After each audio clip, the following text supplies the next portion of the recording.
Bismillahirrahmanirrahim. Alhamdulillahi rabbil alamin. Wassalatu wassalamu ala Rasulillah wa ala alihi wa sahbihi wa man tabi'ahum bi ihsanin ila yaumid wa ba'd. Fa mudzakarah yasirah, pelajaran yang kemarin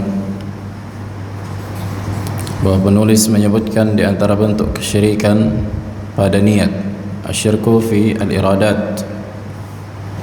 Di antara contohnya apa? Kesyirikan pada ar-riya. Naam, ahsant. Ar-riya wa sum'ah wa iradatu al-ibadah ad-dunya, iradatu ad-dunya bi al-ibadah, menginginkan dunia dalam mengerjakan ibadah dan seterusnya. Dan kesyirikan-syirikan yang semisal dengan itu, atau bahkan memalingkan sarful ibadah li ghairillah, meniatkan ibadah untuk selain Allah dan seterusnya, maka ini diantara bentuk kesyirikan pada niat. Kemudian kemarin juga penulis rahimahullah menyebutkan syubhat orang-orang musyrikin dalam membenarkan kesyirikan mereka. Apa syubhatnya? Apa syubhat orang musyrikin? Ahsant. Ya, ini bagaimana mungkin secara akal bahwa seseorang diperangi dan ditumpahkan darahnya dan dijadikan wanita-wanita mereka sebagai tawanan perang hanya karena ingin mengagungkan Allah, kan gitu. Hanya karena dalam rangka ingin mengagungkan Allah dalam perbuatan tadi. Nah, maka beliau al-muallif menyebutkan beberapa poin. Di antaranya beliau menyebutkan akan datang nanti bantahan-bantahannya setelah ini di pembahasan yang akan datang. Begitu juga bahwa beliau menyebutkan bahwa aslu syirk itu ada dua jenis, kan itu. Bahwa syirik itu ada dua jenis. Yang pertama syirku apa?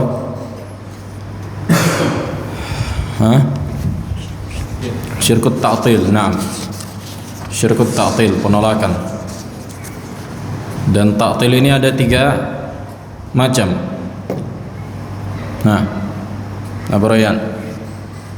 Ta'til kemarin sudah kita sebutkan ada tiga macam. Yang pertama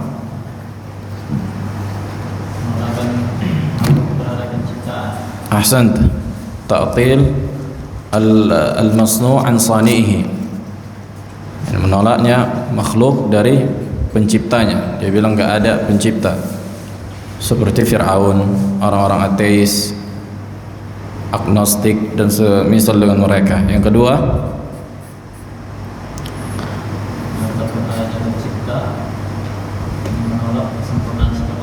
ahsant, ta'til al-khaliq an kamalihi, ta'til as-sani' an kamalihi, menolaknya kesempurnaan pada Allah, pada pencipta. Seperti siapa? Nah, seperti orang-orang Asy'ariyah yang menolak sifat Allah Subhanahu wa taala, atau sebagian atau kebanyakan sifat Allah. Mu'tazilah, Maturidiyah, yang semisal dengan mereka. Kemudian yang ketiga, ahsan, tabarakallahu fik, ta'til muamalatih amma yajibu 'ala al-'abdi min haqiqatit tauhid, maksudnya haqiqatil ibadah. Nah, kemudian syirku fi at-tamtsil, kan gitu kan? Syirik dalam penyerupaan. Nah, makanya ada kaidah, akan tapi tidak disebutkan muallif rahimahullah, fakullu mu'attilin mumassil, fakullu mu'attilin mumassil, wa kullu mumassil mu'attil. Hakadha. Hadha dzakara Ibnu Utsaimin fi al-qawaid al-muslah. Semua yang menta'til hakikatnya mentamsil. Semua yang menolak hakikatnya menyerupakan. Dan semua yang menyerupakan Allah dengan makhluk hakikatnya menolak. Sahih la? Semua yang menolak, semua yang jatuh kepada ta'til, penolakan, maka hakikatnya dia menyerupakan Allah dengan makhluknya. Kalau dia tolak misalnya secara mutlak Allah enggak ada, dia bilang, kita katakan dia juga jatuh pada penyerupaan Allah dengan perkara yang tidak ada. Ini dikatakan tamtsil bil ma'dum, menyerupakan Allah dengan sesuatu yang tidak ada, dan ini lebih hina. Menyerupakan Allah dengan sesuatu yang enggak ada lebih hina dibandingkan menyerupakan Allah dengan makhluk yang ada, karena sesuatu yang ada lebih mulia dibandingkan yang tidak ada, kan gitu kan? Yang ada, al-mawjud, itu afdal, lebih utama, lebih mulia dibandingkan yang enggak ada, karena enggak ada, hakikatnya enggak ada. Apa yang mau dimuliakan? Sesuatu yang enggak ada. Wal ma'dum la haqiqata lahu, kata para uqala, yang enggak ada hakikatnya, namanya juga enggak ada. Nah, maka semua yang mentamsil juga menta'til. Siapa yang menyerupakan Allah dengan makhluknya, dia menolak sifat sempurna bagi Allah. Dia menolak sifat sempurna bagi Allah Subhanahu wa ta'ala. Nah, kemudian akan beliau sebutkan di antara bantahan bagi orang yang mengatakan bagaimana mungkin secara akal Allah mengazab dan tidak mengampuni dosa orang yang jatuh. Kata mereka ini bukan kesyirikan, kan bagi ahlu sunnah ini sebuah kesyirikan. Maksudnya orang yang ingin mengagungkan Allah, menjadikan wali-wali, berhala-berhala sebagai perantara mereka beribadah kepada Allah. Kan mereka sedang menjadikan selain Allah perantara dalam beribadah. Kan gitu kemarin ya, syubhat mereka samakan Allah dengan apa? Dengan raja. Karena kita nggak mungkin masuk berinteraksi kepada Allah Subhanahu wa taala kecuali dalam rangka apa?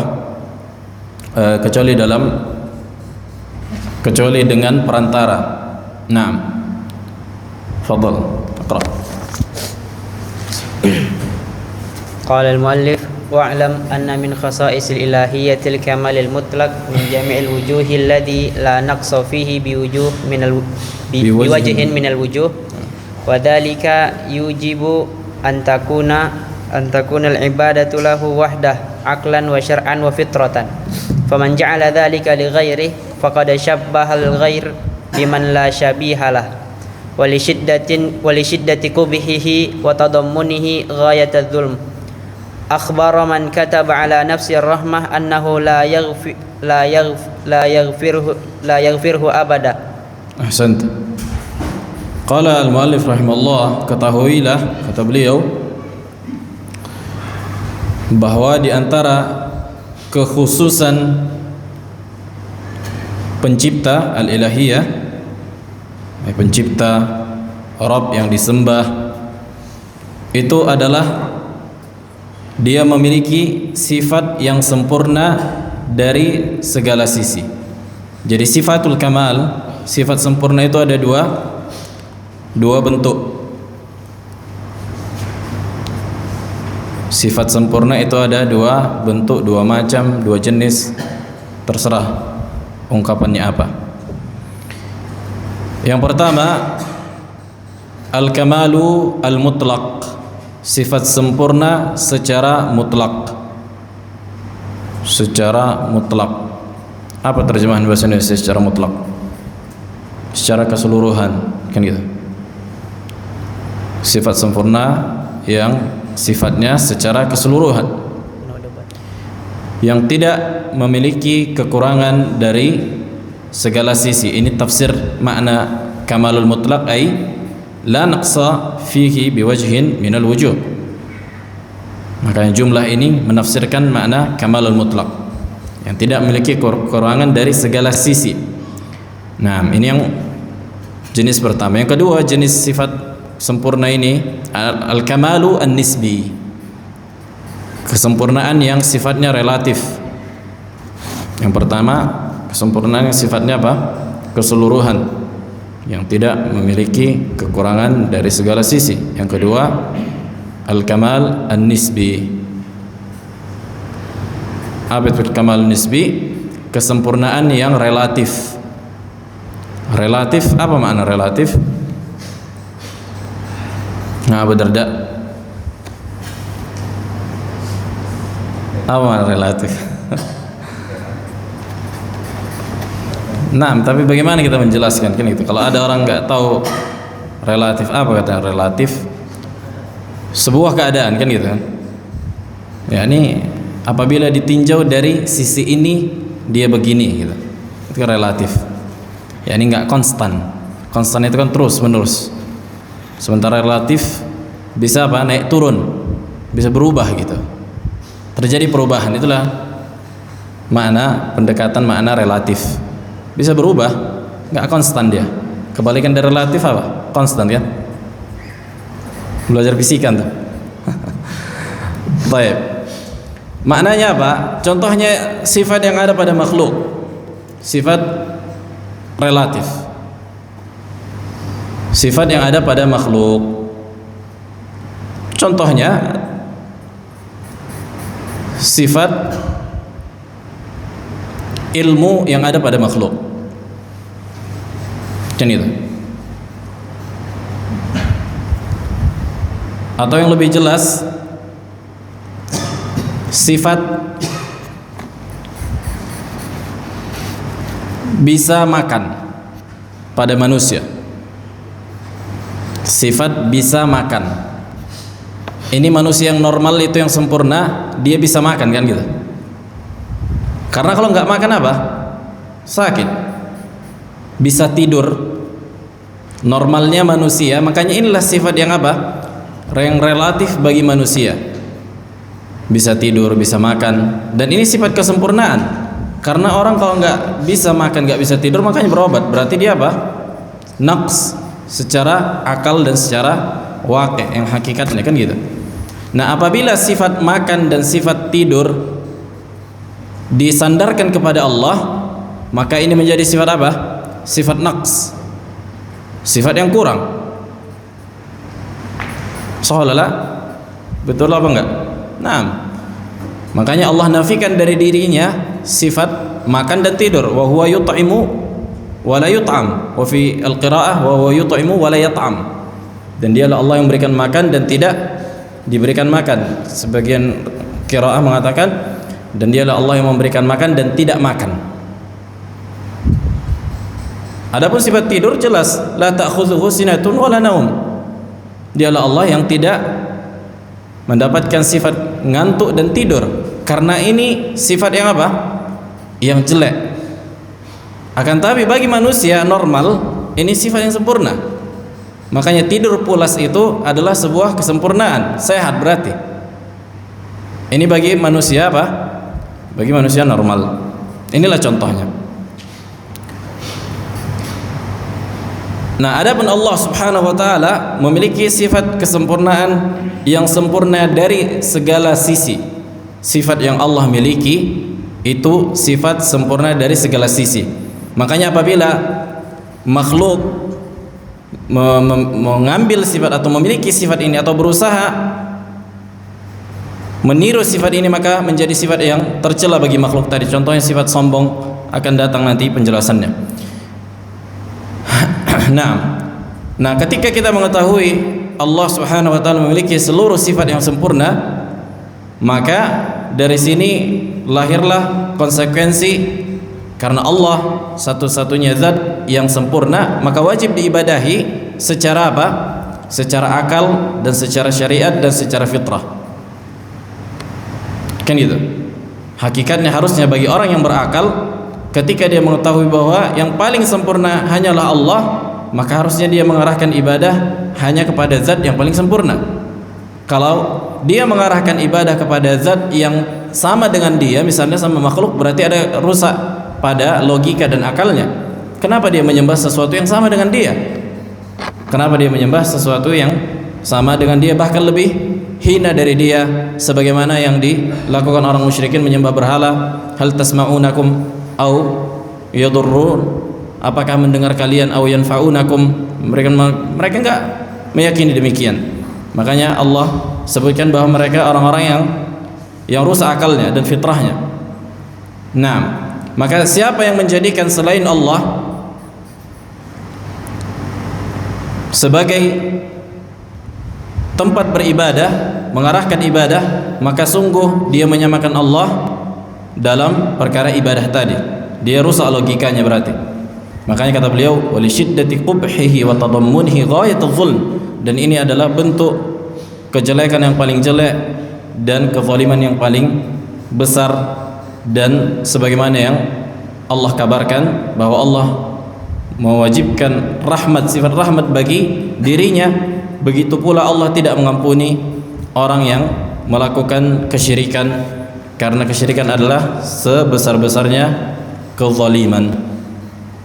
Wadah? Jelas? Taib, wasal. ومن خصائص الإلهية العبودية التي لا تقوم إلا على ساق الحب والذل فمن أعطاهما لغيره فقد شبه بالله سبحانه وتعالى في خالص حقه فقد شبهه بالله سبحانه وتعالى في خالص حقه وقبه هذا مستقر في العقول والفطر ولكن لما غيرت الشياطين في فطر أكثر خلق وجتالتهم عن دينهم وأمرتهم أن يشركوا بالله ما لم ينزل به سلطانا كما روى ذلك عن الله أعرف الحق به أعرف الخلق به وبخلقه عموا عن كبه الشرك حتى ظنه حسن. Ahsant. Qala al-muallif rahimahullah, dan di antara bentuk kekhususan Rabb Subhanahu wa taala yang sebelumnya sudah kita bahas bahwa Allah memiliki sifat yang sempurna, maka konsekuensi dari sifat yang sempurna tadi kita beribadah kepadanya, karena nggak mungkin secara akal kita beribadah kepada yang lebih hina dari kita atau yang sama. Nah, maka peribadahan, kata beliau, tidaklah bisa berdiri kecuali di atas pondasi kecintaan dan ketundukan. Kama qala Ibnu Qayyim, wa ibadatur rahmani ghayatu hubbihi ma'a dhulli 'abidihi huma qutbani. Maka ibadah hakikatnya adalah puncak kecintaan dan puncak ketundukan dan perendahan diri. Inilah hakikat dari ibadah. Wala yushtarat i'tiqad rububiyah, dan tidak disyaratkan bahwa yang disembahi itu memiliki perkara rububiyah. Sayati insyaallah pembahasannya.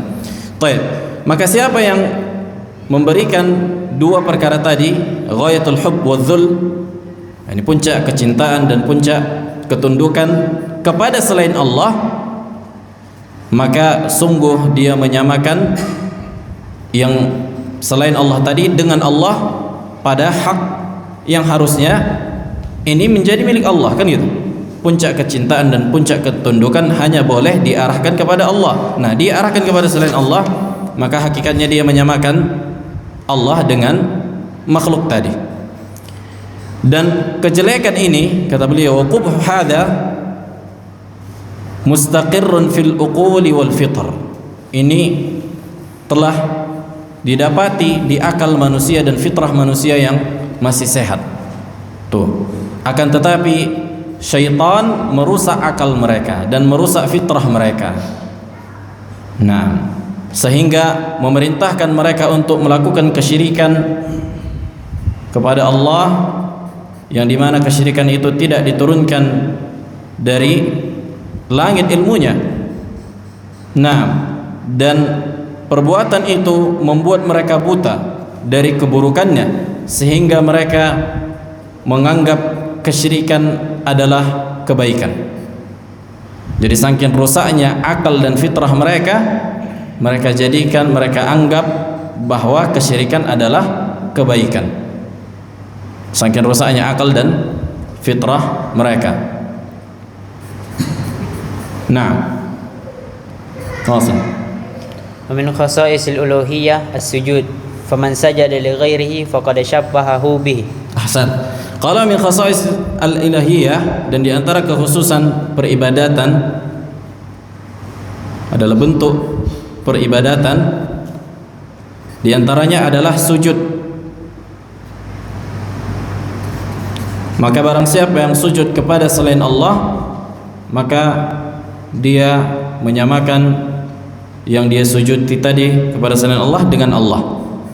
Siapa yang sujud kepada berhala berarti menyamakan Allah dengan berhala. Siapa yang sujud kepada kuburan, maka menyamakan Allah dengan kuburan. Wa halum majarra. Dan sujud telah kita bahas kemarin bahwa sujud itu ada dua bentuk, kan gitu. Yang pertama apa? Nah, sujud ibadah. Apa patokannya?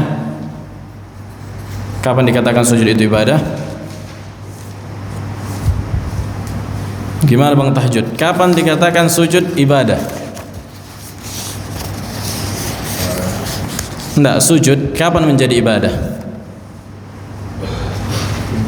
Kecintaan dan pengagungan. Ahsanta. Apabila dibarengi dengan kecintaan, pengagungan dan pendekatan diri, at-taqarrub, qasdut taqarrub. Nah, adapun sujud yang sifatnya penghormatan, maka tidak dibarengi dengan perkara tadi. Sujud at-tahiyyah, itulah yang dilakukan orang-orang di syariat sebelum Nabi Muhammad alaihissalam, sebagaimana ikhwatu Yusuf, saudara-saudara Nabi Yusuf. Begitu juga kata Nabi SAW dalam hadis, "Lau kuntu amiran an yasjuda ahadun li ahadin la amartu an-nisa an yasjudna li azwajihinna." Nah, kemudian apabila misalnya contohnya, kalau misalnya ada orang sujud ke berhala atau ke patung Buddha, dia sujud misalnya, gimana Abu Kirimah? Jadi kafir nggak? Kafir. Kalau dia bilang sujud penghormatan,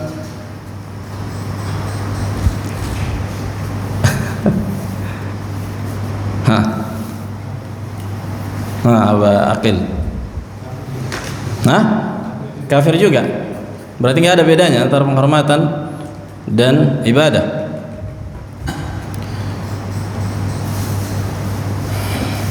La budda min at-tanbih, wajib dijelaskan atau peringatan, warning. Ada sebagian bentuk sujud, jadi kan ibadah itu ada dua, atau perbuatan secara umum ada dua jenis, kan gitu. Ada dia dikatakan al-fi'lu al-muhtamal, perbuatan yang masih berpotensi dan kemungkinan, mungkin diarahkan kepada Allah dan mungkin diarahkan kepada selain Allah, kan gitu. Tapi ada sebagian sujud yang bentuknya tidak mungkin kecuali dalam bentuk ibadah. Apakah mungkin seorang manusia yang berakal menghormati patung? Tidak mungkin. Tapi kalau manusia yang masih hidup masih mungkin. Makanya ini yang dilakukan kebanyakan manusia, ruku kalau lewat, tunduk. Maka apabila dia sujud kepada berhala, la yakun illa ibadah. Ini ghalibnya. Ini dia kaidahnya, ini dia bentuknya. Karena nggak mungkin dia menghormati. Bagaimana bentuk menghormati patung? Apa kehormatan kayak gitu? Kecuali ada keyakinan dia dalam bentuk mendekatkan diri dan perkara mistis dan gaib. Dan inilah bentuk ibadahnya. Inilah bentuk apa? Ibadahnya.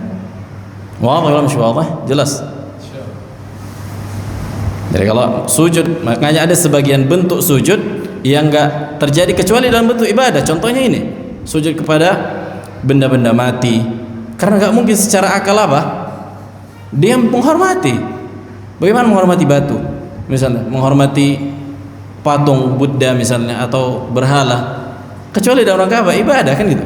Tapi kalau orang yang masih hidup dia sujud ke situ, mungkin masih masuk akal. Kalau ini apa? Sujud penghormatan. Sebagaimana yang dilakukan orang-orang di syariat sebelumnya. Begitu juga Mu'adz bin Jabal ketika pulang dari Syam, dia sujud kepada Nabi alaihissalam. Tuh sujud dia. Kemudian apa kata Nabi? Ma hadza ya Mu'adz? Apa ini Mu'adz? Kenapa kok bisa sujud? Ngapain? Lagi ngapain? Makanya kemudian dia menyebutkan bahwa aku melihat orang-orang Nasrani dan Yahudi sujud kepada pendeta mereka, dan engkau lebih berhak untuk diagungkan, dimuliakan, penghormatan gitu, bukan dalam rangka ibadah. Nah, menghormati mereka karena manusia yang masih hidup, nah memuliakan. Nah, maka ini harus dirinci. Nah, langsung. Wa minha at-tawakkul faman tawakkala ala ghairihi faqad syabbahahu bihi. Ahsan. Begitu juga tawakkul, ini diantara kekhususan ibadah kepada Allah, karena tawakal itu hakikatnya menyerahkan ke hati, bersandar kepada yang kita bergantung dengannya. Makanya kata Nabi, wala takilni ila nafsi tarfata ain, dan jangan engkau serahkan urusanku kepada diriku walau hanya sekejap mata. Maka barang siapa yang bersandar kepada selain Allah dalam urusannya, maka jatuh pada kesyirikan. Adapun taukil, apa beda tawakal dan taukil? Apa beda tawakkul wa at-taukil? Taukil itu mewakilkan orang. Contohnya Abu Rayyan belikan ini uang, belikan apa? Belikan contohnya bakso. Nah, ini dikatakan taukil. Atau ini barang, jualkan. Ini dikatakan taukil. Wadah. Maka ini boleh. Kalau tawakal menyerahkan diri kepada yang kita bergantung dengannya. Nah, wasil. Wa minha at-taubah faman taba li ghairihi faqad syabbahahu bihi. Nah, begitu juga taubah. Maksudnya dia kembali dengan niat untuk si fulan. Misalnya aku bertobat dalam rangka si fulan, untuk si fulan, bukan untuk Allah Subhanahu wa taala, maka ini juga jatuh pada kesyirikan. Makanya kita sebutkan dalam hadis kan gitu, Allahumma inni atubu ilaik wa lam atub ila Muhammad.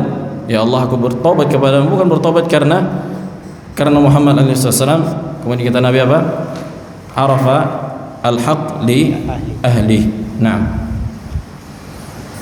Wa minha al-halifu bismihi ta'ziman faman halafa bi ghairihi faqad syabbahahu bihi. Ahsan. Dan di antara bentuk yang harus diarahkan kepada Allah, maksudnya dilakukan hanya untuk Allah, adalah bersumpah dengan namanya, nama Allah Subhanahu wa taala. Maka barang siapa yang bersumpah dengan nama selain Allah, maka sungguh dia telah menyamakan selain Allah tadi dengan Allah Subhanahu wa taala. Dan sumpah sudah kita bahas, mujarrad al-halif, hanya sebatas menyebutkan nama, maka ini apa? Syirkul asghar. Akan tapi apabila dibarengi dengan pengagungan yang sama dengan pengagungan Allah atau lebih, maka jatuh kepada syirik akbar. Contohnya apabila dikatakan sumpah atas nama Allah, enggak apa-apa, dia dusta. Akan tapi kalau dia bersumpah atas nama Nabi, enggak berani dia dusta. Atau dengan wali fulan, demi wali fulan misalnya, enggak berani dia sumpah. Maka ini menunjukkan pengagungannya atau rasa takutnya lebih kuat kepada wali tadi daripada Allah Subhanahu wa taala, maka dia telah jatuh pada kesyirikan. Nah. Wa minha adzabahu lahu faman dzabaha li ghairihi faqad syabbahahu bihi. Ahsanta. Nah, di antaranya adzabah ay menyembelih kepada selain Allah Subhanahu wa taala. Dan di antara fi'lul muhtamal, dikatakan fi'lul muhtamal adalah menyembelih. Karena menyembelih ini ada yang sifatnya ibadah mahdhah seperti kurban, akikah. Ada yang menyembelih untuk dimakan, kan gitu. Orang-orang yang jual ayam itu niatnya untuk ibadah atau untuk dimakan? Untuk dimakan, untuk jualan, kan gitu. Nah, maka yang dimaksud dengan menyembelih di sini maksudnya ibadah. Adapun menyebutkan nama selain Allah dalam menyembelih, ini ada rinciannya, maka itu diharamkan dan haram dimakan makanannya. Nah, contohnya misalnya orang menyembelih untuk kuburan, misalnya dia menyembelih untuk siapa? Untuk wali ini, karena pahalanya untuk wali ini dia bisa lebih membesarkan pahala, lebih bisa menerima atau mengagungkan kuburan tadi, maka ini diantara bentuk kesyirikan. Atau misalnya takut kepada jin, sebagaimana dilakukan sebagian orang awam, nanti pindah rumah, potong ayam, terus darahnya apa? Dikelilingkan di sekitar rumah, maka ini diantara bentuk kesyirikan, syirkul akbar. Kenapa? Karena dia dalam rangka memotong ayam tadi untuk siapa? Untuk jin dan takut kepada jin. Ini pembatal keislaman. Az-zabah li ghairillah. Dan di antara bentuk ibadah tadi, kapan menjadi sembelihan tadi menjadi ibadah, kata para ulama, apabila fi makanin makhsusin wa fi waqtin makhsus, pada waktu dan tempat yang khusus. Kenapa enggak kau sembelih di tempat potong ayam misalnya, kenapa harus di rumah? Berarti kan ada keyakinan apa? Bahwa ada jin yang bisa memberikan manfaat atau mudarat apabila kita menyembelih di situ. Nah, wasil. Wa minha halqur ra'si ila ghairi dzalik. Nah, di antaranya mencukur rambut dalam rangka ibadah. Ini udah kita bahas juga. Adapun apabila mencukur rambut bukan dalam rangka ibadah, maka hukumnya mubah. Nah, wasil. Hada fi janibit tashbih. Wa amma fi janibit tashabbuh faman ta'azama wa takabbara wa da'an nasa ila itra'ihi wa rajaihi wa makhafatihi faqad tashabbaha billahi wa naza'ahu fi rububiyyatihi wa huwa haqiqun bi anna ayyuhinahu Allahu ghayatal hawan wa yaj'aluhu kadhurri tahta aqdami khalqihi. وفي الصحيح عنه صلى الله عليه وسلم أنه قال يقول الله عز وجل العظمة إزاري والكبرياء ردائي فمن نازعني واحدة منهما عذبته. Ahsant. Kemudian beliau menyebutkan yang tadi kan tasbih, menyamakan Allah dengan makhluk. Nah, sekarang tasyabbuh. Apa beda tasyabbuh sama tasbih? Kalau tasyabbuh dia sendiri fi'il lazim. Enggak membutuhkan objek, dia sendiri yang melakukan perbuatan. Kalau tashbih fi'il muta'addi, membutuhkan objek. Syabbaha yusyabbihu tashbihan, kan itu menyamakan sesuatu ada objeknya. Akan tapi kalau tasyabbuh dia sendiri yang melakukan perbuatan tadi tanpa objek. Maka ini di antara bentuk kesyirikan kata beliau yang bisa merusak tauhid. Di antaranya faman ta'azama wa takabbara wa da'an nas ila itra'ihi. Siapa yang sombong sebagaimana Fir'aun contohnya dan mengajak manusia untuk berlebihan kepadanya seperti berharap kepadanya dan takut kepadanya, maka sungguh dia telah menyamakan dirinya dengan Allah. Hakikatnya kan gitu, dari perbuatannya tadi hakikatnya dia menyamakan Allah dengan dirinya karena dia mengajak manusia untuk takut kepadanya sebagaimana Fir'aun kan itu. Maka dia telah menandingi Allah dalam perkara rububiyah tadi, karena hanya Allah yang berhak ditakutin dan diharapkan dan dicintai dan seterusnya. Maka hakikatnya dia adalah manusia yang paling berhak Allah hinakan sehina-hinanya, dan Allah jadikan dia sebagaimana semut atau partikel terkecil yang diinjak manusia. Sebagaimana yang Allah sebutkan dalam hadis, Allah berkata, hadis qudsi, hadis sahih, keagungan atau kemuliaan adalah izari, artinya sarungku, wal kibriya'u ridai, dan kesombongan adalah sorbanku. Maksudnya sorban yang diletakkan di katif, di pundak. Nah, maka siapa yang menandingiku dari perkara yang tadi, keagungan dan kesombongan, maka aku akan mengazabnya. Nah, bukanlah maknanya Allah memakai sarung dan memakai sorban. Bukanlah maknanya Allah memakai sarung dan memakai sorban. Nah. Wa idza kana al-musawwir alladhi yasna'u as-suwar bi yadihi min ashaddin nasi 'adaban fama dhannu bitashbih billahi bi rububiyyati wal ilahi. Fi saqat, yani min ashaddin nasi 'adaban yaum al-qiyamah. Ada? Enggak. Ashaddin nasi 'adaban yaum al-qiyamah fama dhannu bitashbih billahi fi rububiyyati wal ilahiyyah kama qala sallallahu alaihi wasallam ashaddun nasi 'adaban yaum al-qiyamah al-musawwirun yuqal lahum ahyu ma khalaqtum. Baik, ahsan. Begitu juga orang yang membuat surah, as-surah, al-musawwir dalam bahasa Arabnya, al-musawwir orang yang membuat surah. Dan surah ini ada banyak maknanya. Ada banyak maknanya. Ada makna surah yang maknanya dua dimensi, seperti gambar. Ini dikatakan surah. Dua dimensi, lukisan, kan gitu, yang nggak bisa dilihat kecuali dengan satu arah. itu kan makna 2 dimensi. Ada yang surah 3 dimensi. Ini dikatakan nahat, patung. Patung kan bisa dilihat dari segala arah. Ini 3D, 3 dimensi. Maka 2 perkara tadi dalam bahasa Arab dikatakan apa? Surah. Dikatakan surah.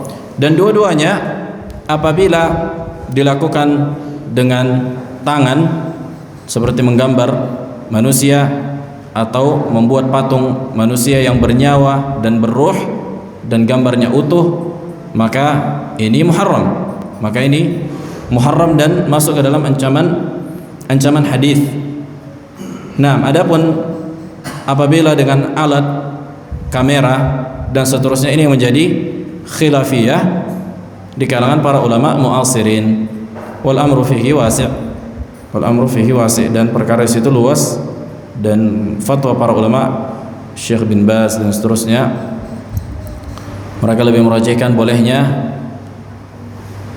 membuat foto atau video, apalagi dalam rangka dakwah. Apalagi dalam rangka dakwah. Nah,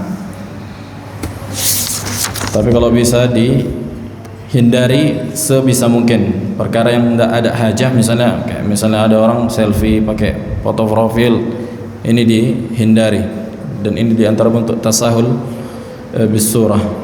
Nah, adapun dalam rangka dakwah, maka ini fatwa terakhir Syekh bin Baz rahimahullah, sebagaimana disebutkan Syekh Sulaiman Rahili di Syarah Kitab Tauhid. Maksud fi sahih anhu sallallahu alaihi wasallam. Dan di antara ancamannya, disebutkan dalam hadis, seberat-berat hukuman pada hari kiamat adalah orang-orang yang membuat surah, baik dia 2 dimensi atau 3 dimensi. Maka dikatakan kepadanya, hidupkanlah apa yang kalian buat. Nah, dan ini dalam bentuk ta'zib, mengazab mereka. Sebagian riwayat mengatakan, tiupkanlah ruh kepada mereka, fa innahum laisa binafikh. Nah, karena sungguhnya mereka enggak mampu untuk meniupkannya, dan ini dalam bentuk azab. Wasil. Fi sahih anhu sallallahu alaihi wasallam annahu qala yaqulu Allah azza wa jalla wa man adlamu mimman dhahaba yakhluqu ka khalqi falyakhluqu dharrah falyakhluqu sya'irah.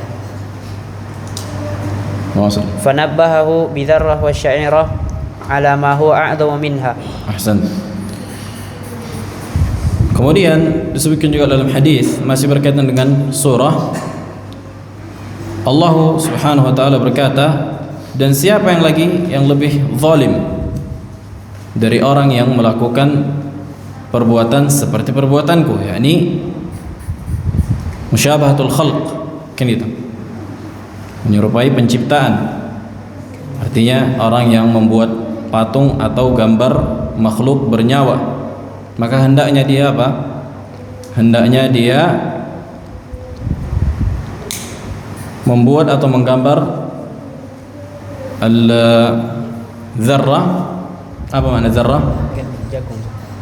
Nah, gandum atau syairah. Begitu juga sesuatu yang sifatnya biji-bijian yang tidak ada ruh. Nah, dan termasuk di antara yang zaman sekarang masalah AI, kan? AI prom itu di antara bentuk apa?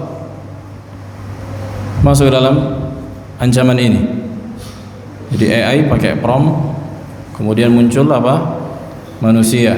Karena hakikat manusia itu bukan foto orang asli rupanya, tapi AI itu mempelajari sifat wajah manusia. Makanya kalau dipikir-pikir, kalau orang Indonesia itu model matanya, perhatikan model matanya sama, hidungnya sama, mulutnya sama gitu, ada miripnya gitu. Tapi hakikat orang itu nggak ada di dunia nyata. Maka ini masuk ke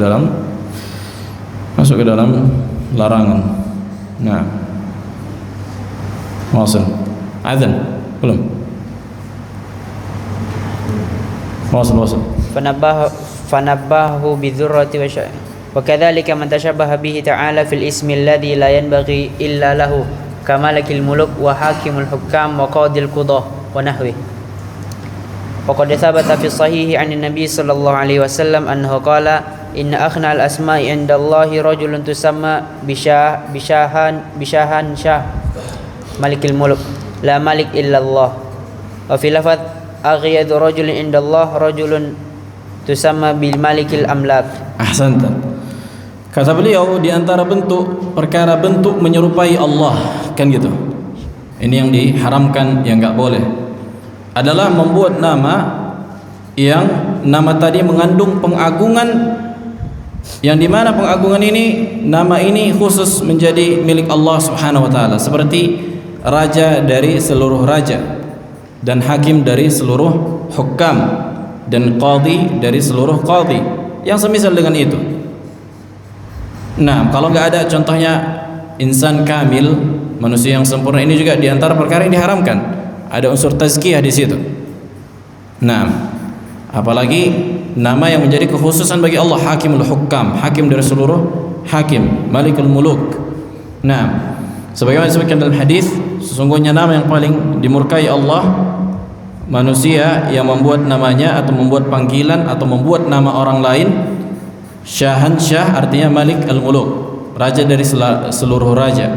Imma dia membuat nama orang lain, kan itu, misalnya orang lain membuat nama kita, maka kita ingkari, maka dia yang berdosa, atau kita sendiri yang membuat nama untuk kita, maka dua-duanya muharram, la yajuz. Nah, wasal. Wa bil jumlah fatashbihu wat tashabbuh huwa haqiqatus syirk.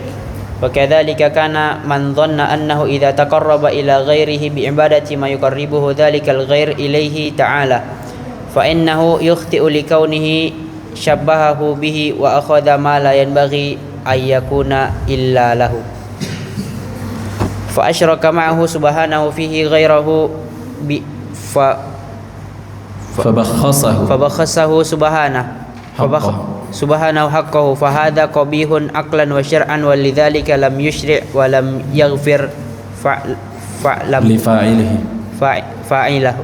Nah, ahsan. Baik, kata beliau secara umum, maka bentuk tasbih menyerupakan Allah dengan makhluknya, atau tasyabbuh, atau orang yang menyerupai Allah, kan gitu, maka semua ini adalah hakikat dari kesyirikan. Hakikat dari kesyirikan. Oleh karena itu, kata beliau, siapa yang menyangka apabila dia mendekatkan dirinya kepada selain Allah dengan ibadah, supaya yang didekatkannya tadi, maksudnya orang makhluk yang ia inginkan untuk mendekatkan dirinya kepada Allah, kan gitu kan, orang yang menjadikan selain Allah wali misalnya, itu kan mereka menjadikan syafaat, kan gitu, supaya apa? Supaya mendekatkan mereka kepada Allah, sebagaimana orang musyrikin mana'buduhum ketika berkata mana'buduhum illa yuqarribuna ila Allahi zulfa. Maka hakikatnya berarti dia menyamakan Allah dengan apa? Dengan manusia. Dengan manusia. Nah, maka dia telah terjatuh pada kesyirikan dan dia telah mengurangi hak Allah, dan ini adalah keburukan, kejelekan secara akal dan syariat. Berarti dakwaan ketika mereka mengklaim bahwa orang yang ingin mengagungkan Allah, ingin memuliakan Allah dengan melalui perantara wali atau perantara syafaat, ini adalah sebuah kebaikan, adalah sebuah pengagungan, maka ini tertolak secara akal dan syariat. Karena akal kalian udah rusak, dirusak oleh syaitan. Oleh karena itu Allah tidak mensyariatkan perkara itu, dan Allah tidak mengampuni pelakunya yang menjadikan perantara antara dia dengan Allah dalam beribadah. Nah, sementara Allah menyebutkan dalam adillah yang sangat banyak supaya langsung beribadah kepada Allah Subhanahu wa taala. Nah, azan, fadhal.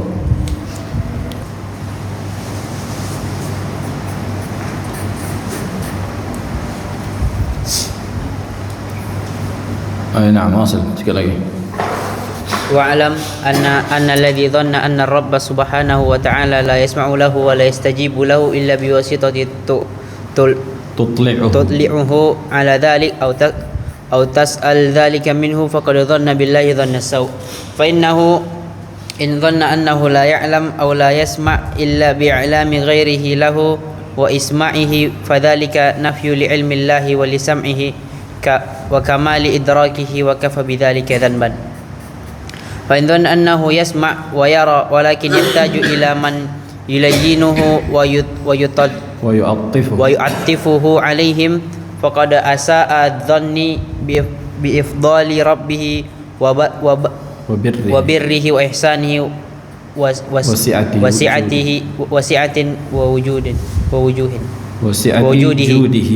wujudihi. Ahsant. Ini diantara bantahan secara akal dan secara urf. Kata beliau, ketahuilah, ini menunjukkan perkara yang penting, bahwa siapa yang menyangka bahwa Allah ketika beribadah kepadanya harus melalui perantara, kan gitu sebagaimana yang diklaim orang-orang musyrik, maka konsekuensi dari ucapan mereka menyangka bahwa, apakah mereka menyangka bahwa Allah tidak mendengar mereka?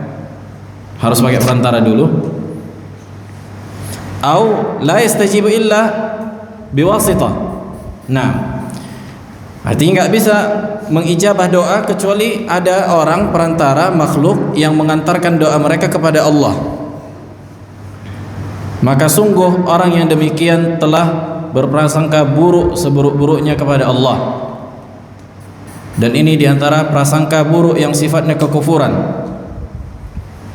Maka barang siapa yang meyakini, berprasangka bahwa Allah tidak mendengar atau tidak mengetahui dan tidak mendengar kecuali dengan melalui perantara, maka dia hakikatnya telah menafikan ilmu Allah. Hakikatnya dia telah mengingkari ilmu Allah, kan kita harus pakai perantara dulu. Makanya ada, subhanallah, cerita dulu waktu SMA. Nggak apa-apa lah kan.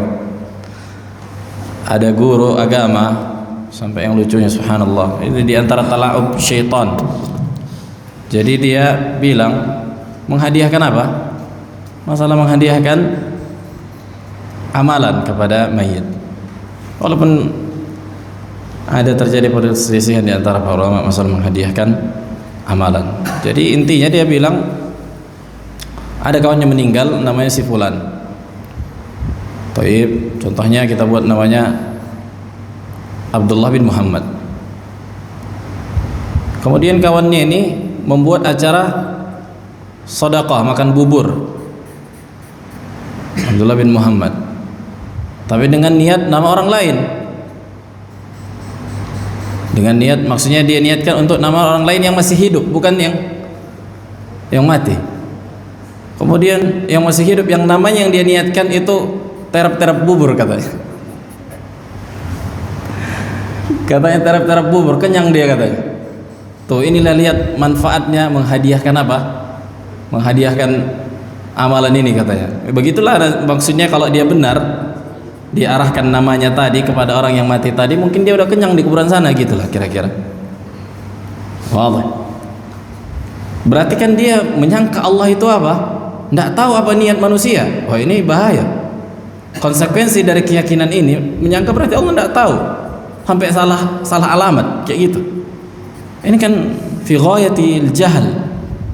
Dia tidak tahu hakikat dari konsekuensi dari keyakinannya. Nah, begitulah orang yang kayak gini, yang menjadikan perantara, menjadikan wali sebagai perantaranya. Hakikatnya dia tidak tahu apa konsekuensi dari keyakinannya. Berarti Allah nggak mendengar, harus pakai perantara dulu. Begitu juga orang-orang yang berzikir dengan teriak-teriak. Nah, maka ini diantara kebodohan akan konsekuensi dari perbuatan mereka. Maka cukuplah ini, kata beliau, sebuah dosa yang besar. Maka siapa yang meyakini, menyangka bahwa Allah tidak mendengar dan tidak melihat kecuali dengan perantara, atau ada pihak yang butuh merajuk Allah atau membujuk Allah, nah, yu'attifuhu, kan gitu, dibujuk dulu baru mau mengasih. Berarti hakikatnya dia menyamakan Allah dengan manusia. Maka inilah adalah sebuah keburukan atau kejelekan yang paling parah, dan dia berburuk sangka kepada luasnya karunia Allah, kepada kebaikan Allah dan luasnya kedermawanan Allah. Jadi konsekuensinya berat. Ini secara akal, kalau mereka faham hakikatnya, kan gitu perbuatan mereka. Jadi tertolak secara syariat dan secara akal. Nah, fi soal.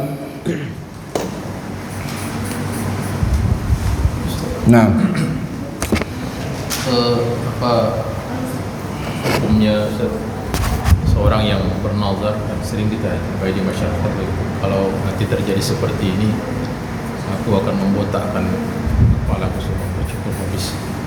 Kemudian hukum yang ada orang-orang tertentu Ustaz yang memang apa istilahnya, rambutnya itu sebagian itu sudah hilang. Jadi dia biasanya setiap bulan itu mencukur habis saja, botak licin seperti model saja itu Ustaz. Karena kalau dia biarkan apa namanya ya, tidak merata lagi namanya. Hatuk kalau Ya, secara estetika kurang bagus lah kalau begitu mungkin pada. Dan berikutnya lagi Ustaz, ini apa? Mungkin mengulang pertanyaan kembali itu, ada yang Anda dengar juga, haram hukumnya memberikan nama anak itu, nama seorang itu Akbar, karena itu adalah kekhususan nama Allah. Itu Ustaz. Satu-satu. Yang pertama, hukum bernazar dengan membotakkan gitu. Ini diantara nazar yang muharram. Nazar muharram. Nazar itu disebutkan para ulama di kitab tauhid, di kitab fikih, hukum nazar. Sebagian mengatakan hukum asalnya nazar yang syar'i sendiri, itu diperselisihkan para ulama. Nah, sebagian mengatakan makruh, sebagian mengatakan muharram, bahkan sebagian mengatakan yakni masyru'. Yang pertama, nazar yang sifatnya yang dibolehkan, maksudnya yang apabila misalnya, makanya apa hakikat nazar itu? Ilzamu al-insan ala nafsihi ma lam yulzimhu syara', kan gitu. Dia melazimkan, dia mewajibkan atas dirinya perbuatan amalan ibadah yang tidak diwajibkan syariat. Contohnya, aku niatkan untuk aku wajibkan bagi diriku untuk membaca Al-Quran 5 juz setiap hari. Ini nazar nih. Maka setiap hari harus dia baca 5 juz. Kalau enggak dia berdosa. Akan tapi kalau dia bisa melakukannya, maka pahalanya pahala wajib, dan pahala wajib lebih utama, lebih besar dibandingkan pahala mustahab, kan gitu. Ini yang sifatnya nazar yang apa? Yang masyru'. Nah, ini sendiri diperhatikan para ulama. Sebagian para ulama mengatakan makruh, sebagian muharram. Kenapa? Karena seseorang membebani sesuatu yang tidak dibebani oleh Allah Subhanahu wa taala. Nah, kan gitu. La yukallifullahu nafsan illa wus'aha. Adapun nazar, contohnya nazar ini apa namanya? Cukur rambut, maka ini diantara nazar muharram, la yusyra'. Nah, akan tidak disyariatkan. Kemudian apa lagi? Dia rambutnya itu Ustaz. Adapun mencukur rambut, mubah apabila dia botak, kan gitu, mubah. Adapun tasyabbuh bil khawarij, itu di zaman itu, apabila sekarang khawarij botak lagi, dan apabila dikhawatirkan terjadi fitnah, maka lebih utama untuk tidak botak. Tapi kalau sekarang makanya rambut gondrong, tapi kalau diamankan fitnah, aman dari fitnah, maka lebih utama, maksudnya enggak masalah gitu. Hukum asalnya cukur rambut itu sebuah perkara yang mubah, yang enggak berkaitan dengan ibadah. Nah, imam mencukur seluruh atau mencukur semua, ini menunjukkan bolehnya, kan gitu. Sebagaimana ketika Nabi SAW melihat seorang anak yang qaza itu yahluq al-ba'd wa yatruk al-ba'd. Kemudian kata Nabi, uhluqul al-kull au utrukul kull, tinggalkan seluruhnya atau cukur seluruhnya, menunjukkan bolehnya apa? Bolehnya botak, mencukur seluruhnya, kan gitu. Halq dikatakan. Nah, adapun nama akbar, maka dihindari nama-nama kayak gini. Dihindari, diganti, kan gitu. Si akbar yang paling besar. Dan fihi tazkiyah, fikih tazkiyah. Nah, ada lagi. Fadhal. Bagaimana melindungi diri dari syubhat orang-orang mengatakan kan dari kesempurnaan Allah ini, kenapa juga Allah membutuhkan malaikat untuk ini? Kenapa? Adanya malaikat, sementara Allah sudah sempurna gitu. Kenapa Allah ada yang mencatat dengan berbagai tugas-tugasnya? Nah, ini sebagian di kitab-kitab akidah. Kenapa Allah ciptakan malaikat, kan gitu? Padahal Allah mampu untuk melakukan perbuatannya. Innama amruhu idza arada syai'an an yaqula lahu kun fayakun. Sungguhnya perkara Allah, apabila Allah menginginkan sesuatu, maka Allah katakan kun, maka terjadilah sesuatu tersebut. Kata para ulama, hadza yadullu ala kamalillah, menunjukkan kesempurnaan Allah Subhanahu wa taala. Makanya Allah ketika memerintahkan para malaikat, bukan berarti menunjukkan apa? Kebutuhan Allah kepada para malaikat. Sebagaimana malaikat yang memikul arsy Begitu juga Allah menciptakan arsy, bukan berarti menunjukkan kebutuhan Allah kepada mereka, bahkan menunjukkan kebutuhan malaikat kepada Allah Subhanahu wa taala. Nah, la yalzam, maksudnya enggak menjadi ke sebuah konsekuensi menunjukkan yakni butuh, enggak. Allah enggak butuh para malaikat. Ini menunjukkan kesempurnaan. Ketika Allah memiliki banyak makhluk, semakin banyak makhluk, semakin banyak yang Dia perintah, menunjukkan semakin sempurnanya apa? Kekuasaannya, kerajaannya. Nah, enggak menjadi sebuah konsekuensi ini sebuah kekurangan, dan tidaklah Allah butuh kepada makhluknya, bahkan makhluknya lah yang butuh kepadanya. Nah, dan ada hikmah di situ yang bisa jadi kita nggak ketahui dan bisa jadi kita ketahui. Nah, fadhal. Ini musimnya haji, Ustaz. Kenapa? Ini musimnya haji.